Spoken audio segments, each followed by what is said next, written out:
Hey everybody, it's Heather from Surreal Oracle Stories, and just a few announcements before we get started. First announcement, I changed the name of the channel from Talk Time Tarot to Surreal Oracle Stories. The reason why I did that was because I had come across the word surreal, and I had come across it on the internet. Not that I didn't know the meaning of it. It was within a story by an author, and they were explaining the use of the verb, the noun, etc. And they talked about surreal being metaphysical and dreamlike state. And I don't know if you understand art history, but surrealism is a series of artwork that was done after World War I. And if you look at the pictures that the artists had drawn, they're real like space age, real futuristic type, dreamy type paintings. And that's kind of what I'm like in a nutshell. So I decided to change the channel to Surreal Oracle Stories, because these cards, although they're not surrealism, they do provide us with a mystical story, so to speak. One that you can derive in your mind from hearing my story. So that was the first announcement. The second announcement is next week we'll be doing the Celtic Spirit Oracle. It's by Nicola McIntosh. Rockpool Publishing was publisher of this. She's from New Zealand. The book is really nice. It's a thick book. It's like a rubber coating on it. So does the box. I'm not quite sure what that is. But let me pull a couple cards out. This is Gwyneth.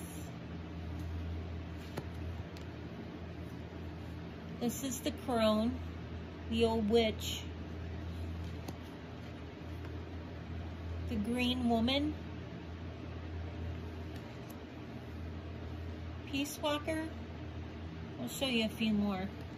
It's a very nice deck. The Herbalist, Hedge Witch. Here's the back of the card. And I'm sure a lot of you guys probably have this deck that are into tarot. A lot of people collect oracle decks as well. I don't collect tarot decks too much because I'm not really into that realm of divination.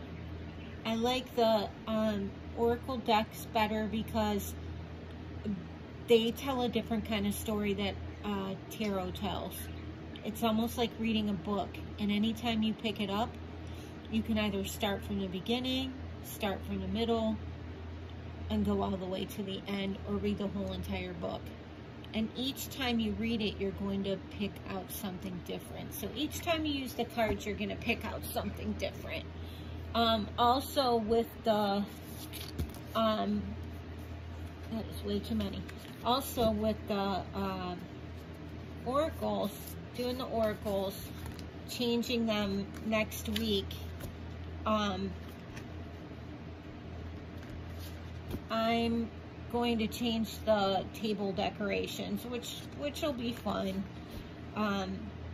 Something different to look at, because I'm getting sick of looking at this stuff too.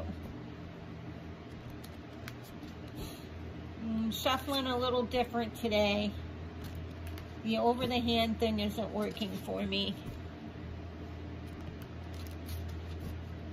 Okay, I'm gonna pull out 4 cards. This is the Dragonfly, which is balance.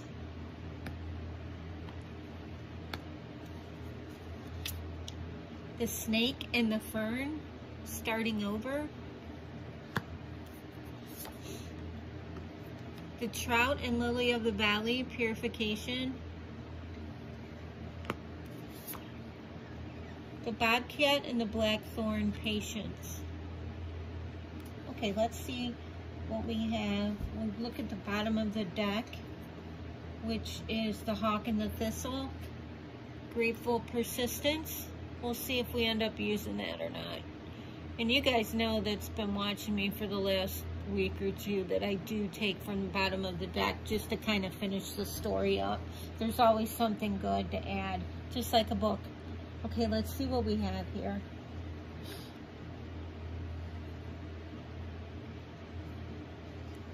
We have a snake and a fern, and it's starting over. This snake is in the dark, slithering, trying to find his way out of the darkness, which could be trouble that he's encountered in his life. Starting over, leaving people that he's loved that might not have treated him right, leaving a long-time job that, you know, maybe they changed management and they weren't treating you right as well. Could have been anything. The ferns grow, if they're wild ferns, they grow very tall on the ground and they tend to slink over. They bend over because they get so heavy. Well, snakes and other animals like to hide in that. So I'm thinking he hid in that for a long time, trying to take cover from what was going on around him. Trying to look to see. If you look here on his tail, it's the infinity sign right here. So that's a sign of starting over as well, giving and receiving.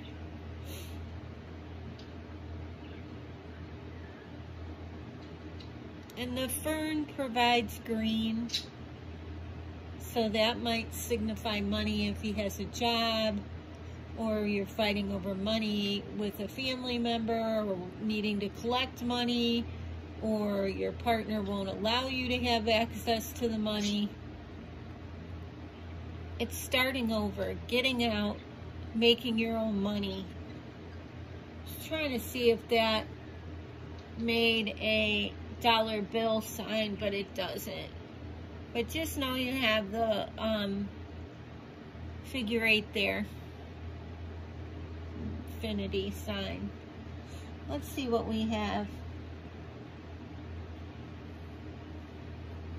You're going to need balance in anything you do, wherever you go, how you solve your problem, how the problem gets taken care of. You're going to need balance to fix that. If you look at the dragonfly, they're very straight across and straight down, which in turn, I believe, they fly a straight path, even though they zigzag around. But it does take balance to be on one of these flowers to get the nectar that they need. Dragonflies are also attracted to that red sugar water that's left out for hummingbirds. I didn't know if you guys know that. Then we're going on to patience, which is the bobcat and the blackthorn. It takes patience to be able to execute the new life you need to walk on to the, you know, new endeavors that you're going to have. He's coming out of the dark as well. So he's coming out of the dark and he's coming out of the dark. And there's a sweet smell of success and the dragonfly propelling you to success. In a way, they're looking at each other. He's not so much. His face is down because he's moving forward. He's moving forward and starting over to where he needs to go. He's not letting anyone distract him. This guy is balanced, so he's up and down. Like, is that horizontal? Yeah. He's horizontal, so he's upright, and he's looking to a certain direction he's going. Well, this guy, the bobcat, is looking at these two and watching what they're doing, and he's coming in to provide them patience. I believe the dark in this card is the equivalent of slowing down, taking your time, looking around you, looking at your surroundings, looking what you have. The last card is the trout, which is purification. And he's going to purify that new move or new job or new friends, whatever you're doing in your life to start over. He's going to purify that whole situation so you have the means to move forward and to get yourself out of what's happening. The pink on the trout, to me, represents your heart center and moving forward in love for others. The green, to me, in this instance, signifies money, growth. There's 6 lilies of the valley on here, and I don't think that's right. I was trying to add numerology in my head. There's 6 lily of the valley on here. Maybe you have 6 people in your family. Maybe you're making 6 figures. Maybe you're moving to a house with 6 in the address. Maybe your phone number has it in it. But there's 6 on here. And if you know anything about lily of the valleys, it's kind of a sacred plant. It goes back to godly days in the Bible. So, yeah, I mean, that just shows the purification, and the blue water he's swimming in is cleansing. It's cleansing your mind, your body, your attitude, your fortitude to get ahead. Everything you need to get ahead is right here. You're starting over. Balance. Patience. Look how calm his little face is. The coyote and the wolf is snarling, but look how calm he is. Almost like a little house cat. Purification. Let's see what else. With patience, you get grateful persistence with the hawk's large wingspan.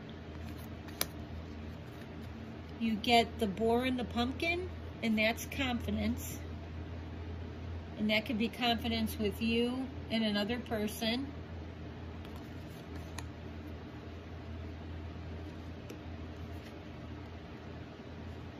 You have the quail for anticipation, and you'll be waiting to start your new adventure.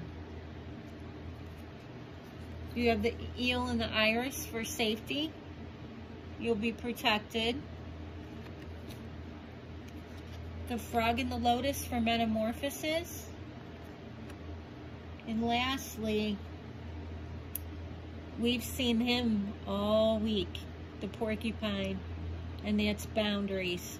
So you will have to learn when you go out on your new life and start over to use your boundaries so you don't end up in the situation that you were in. And this is a perfect lead-in to what I was going to show everyone. This book on boundaries is excellent. It's Dr. Henry Cloud and Dr. John Townsend. My doctor gave me this to read, and it's helped immensely. Sorry, I hit the camera. Also, I Can Mend Your Broken Heart by Dr. Paul McKenna. This is good for overcoming emotional pain at the end of a relationship, but you can use it for a job, you know, family situation, boyfriend, girlfriend, husband, wife. This goes along with any situation, so don't let the title fool you. You can get both of them on Amazon.